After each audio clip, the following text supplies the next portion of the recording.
Do you have something to prove? I think everybody on the planet has something to prove. If you walk through life and feel like you have nothing to prove, then you're a fucking loser. If you wake up each day and go, I don't owe anybody anything, I don't have to prove anything to anybody, then you are a loser, because you are absolutely not incorrect. You must prove yourself to other people. You must prove yourself to your bloodline, as we just discussed. You must prove yourself to God. God hates the lazy. He can't stand them. If he gives you all these genetic dispositions and these natural God-given gifts, if you have 2 arms and 2 legs and you can think, and you're not trying your absolute best, that's the reason you're not lucky. He doesn't like you. He likes the people which show him the beauty of his own creation. He likes to give somebody building blocks and them to build something amazing. It's the best thing about being a man. You get to build who you are, right? You can decide if you want to be a funny comedian or a musician or a kickboxing world champion or fight the Matrix. You can decide whatever you want to be. I was a 4-time kickboxing world champion. For 12 years, I trained 5 hours a day, 6 days a week. And I was motivated to train probably about 25% of the time. The rest of the time I went because I am disciplined. Just like you're talking about your ultra marathon. You don't feel like going through that shit on a Wednesday morning when you wake up, but you have to do it because you're disciplined. You're either a disciplined individual or you are not a disciplined individual. To sit there and say, and I'm gonna tell you the truth, Ramsey, a shit spiral, what does that mean? You go on Pornhub or you start clicking on cat videos on YouTube. Like, if you really wanted money, you would not do that.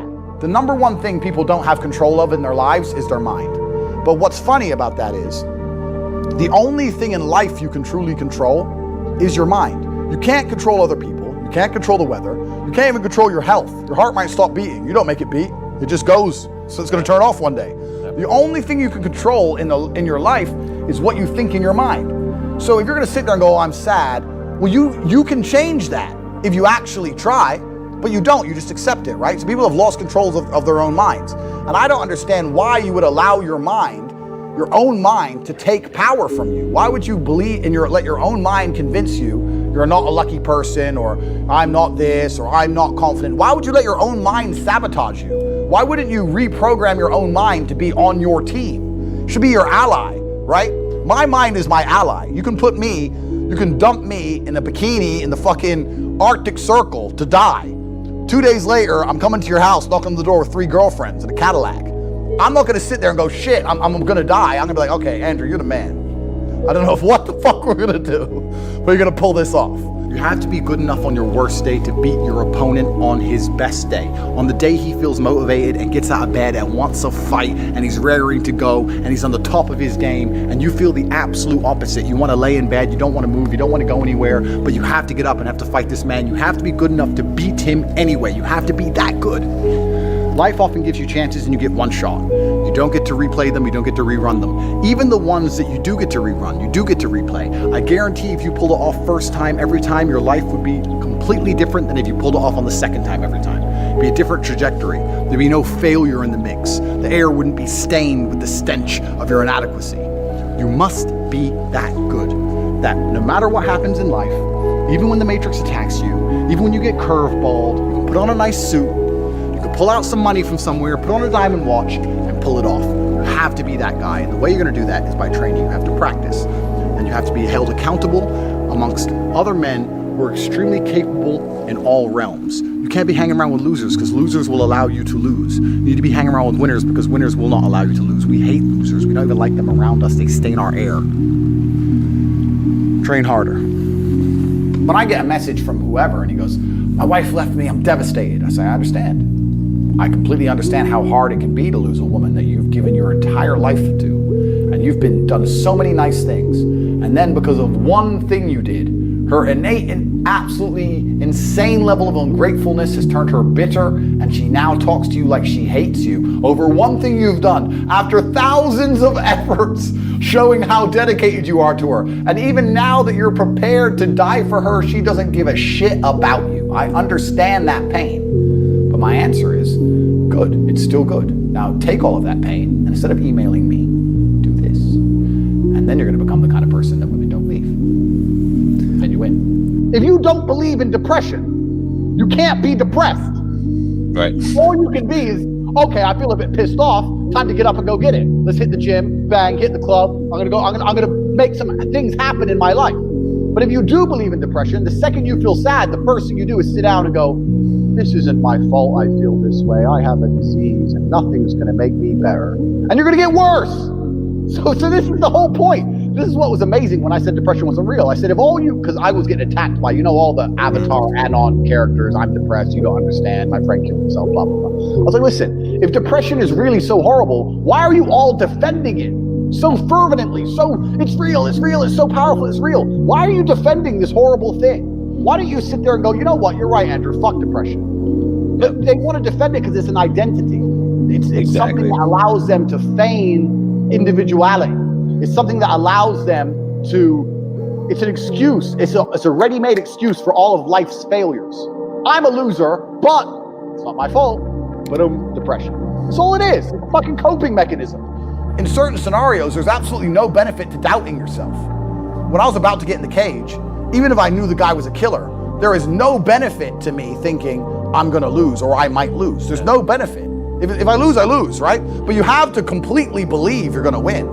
That's the only way you're gonna do your best. That's the finish line. And that's right. So I would never believe I'm unlucky. I would never believe anything negative about myself because I refuse to self-sabotage. I have enough people out in the world who want to sabotage me. I'm not gonna do it to myself. You have haters? Oh, a few. A few. But yeah, no, I'm absolutely an extremely lucky person. And I know I've been lucky in my life. A lot of hard work went in as well, but yeah, there's a degree of luck in everything. Yeah. But I'm an exceptionally lucky person. Of course, I'm an exceptionally lucky person. And we're sitting here in a mansion in Miami that you rented some. Yeah, we're in a mansion in Miami, and we're doing the War Room Summit, and we've got like 50 guys here. And how many masks are here? How many masks? Zero. Yeah. I'm talking with the president of the Manosphere. Life's good, right? Life's good, and I control my mind. My mind doesn't sabotage me. My mind will never say anything negative about me or what I can do or what I've done ever. Depression is not real, because that allows me to become more competitive. I don't give a shit what paperwork you pull out your ass and which depressed person or psychologist comes in here and tries to explain to me how depression works. I'm more competitive if I don't believe in it, because then when bad things happen to me, it doesn't cross my mind that I might catch depression. It is not even an idea in my Me and Tristan are in jail, everyone's depressed, we're smoking cigarettes and dancing around. We can't be depressed because we don't believe in it. So I'll only adopt ideas that make me hyper competitive. And sometimes that's gonna make you very humble. Sometimes it's very competitive to think, shit, I might lose here. Sometimes competitive to be delusional and think you can't lose. If you corner me and there's no way out but to fight and 10 men are gonna try and kill me, I'm gonna believe I can win. Delusional maybe, but it makes me the most competitive. That's what I believe. Fuck you, I've decided, my brain works that way. Which mindset is the most competitive? Which mindset is the most useful to me right now? Which emotion is the most useful to me? I change emotions. We can all change our emotions if we really want to. You could all think yourself sad. You could all think yourself happy. Everyone can do it, but people take too long to do it. You need 10 minutes. Get good at it. Give yourself a few seconds. And then you have to decide which emotion puts me in the most competitive state right now. And you'll often find that happy is not one you choose very often. It's not a competitive emotion to be happy. For 5,000 years, people were dodging saber-toothed tigers and catching the plague and running from Genghis Khan just for my stupid ass to be born. I don't owe them anything. I don't owe them a thing because I want to play video games. These people are fucking losers. You should walk through Earth with force inside of you. As I walked into this hotel reception, everybody looked. Not because they know who I am, but because as I move, even if it's behind their head, people feel something and they go, it's an energy that comes from brutal competence. It's almost like an evolutionary thing where a rabbit can just smell a fox. It just knows. That's what happens when a predator walks in a room, even amongst humans. You pay attention next time you're in a restaurant. If a man who's truly dangerous walks in, nearly every other man kind of looks up at the same time. You feel it. You need to or you don't survive. We've evolved with that to live. That's who I am. I couldn't imagine not being that man. There's a difference between want and want. And I say this all the time. People say to me, I want to be rich. And I say, okay, well, I want to be able to ice skate.